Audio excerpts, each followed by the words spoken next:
সকাল 10টা থেকে মূলত বৈষম্য বিরোধী শিক্ষার্থীদের যে আন্দোলন এবং যে কর্মসূচির ডাক দেওয়া হয়েছে সেই কর্মসূচির অংশ হিসেবে সারা দেশে মূলত তারা আজকে তাদের এই কর্মসূচিটি চলছে। বিশেষ করে রাজধানীর শাহবাগে আমরা দেখেছি সকাল 10টা থেকে মূলত শিক্ষার্থীরা এখানে একত্রিত হয়েছেন এবং তারা এখানে একটি মিছিল করেছেন এবং শান্তিপূর্ণভাবে তারা এখানে একত্রিত হয়েছেন এবং তারা তাদের যে দাবিগুলো রয়েছে সেই দাবিগুলো তারা তুলে ধরছেন। মূলত 4 দফা দাবিতেই বৈষম্য বিরোধী শিক্ষার্থীরা আজকে শাহবাগ সহ ঢাকা শহর সহ সারা দেশে তারা অবস্থান নিয়েছেন। তারা বলছেন যে 15ই অগস্টকে কেন্দ্র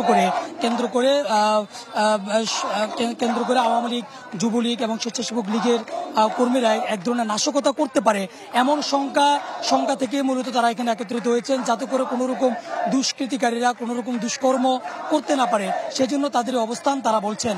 এবং তারা বলছেন যে শেখ হাসিনা সরকার গেল কয়েকদিনে যে বৈষম্য বিরোধী শিক্ষার্থীদের আন্দোলনে যেভাবে গণহত্যা চালিয়েছে, যেভাবে নির্বিচারে গুলি চালিয়েছে, সেই নির্বিচারে গুলি এবং গণহত্যার যে বিচার সেটি অতি দ্রুত ট্রাইব্যুনালের মাধ্যমে সেই বিচার কার্য সম্পাদন করা এবং বিচার প্রহসনের নামে বিগত সরকার যেভাবে অন্যায়ভাবে মানুষদেরকে সাজা দিয়েছেন কিংবা অন্যায় রায় দিয়েছেন সেই প্রহসনে সেই বিচারের তারা যেন তাদের সেই অধিকার ফিরে পায় সেই জন্য মূলত তারা এই অবস্থান কর্মসূচি সহ সারা দেশে বিভিন্ন কর্মসূচি তারা পালন করছেন।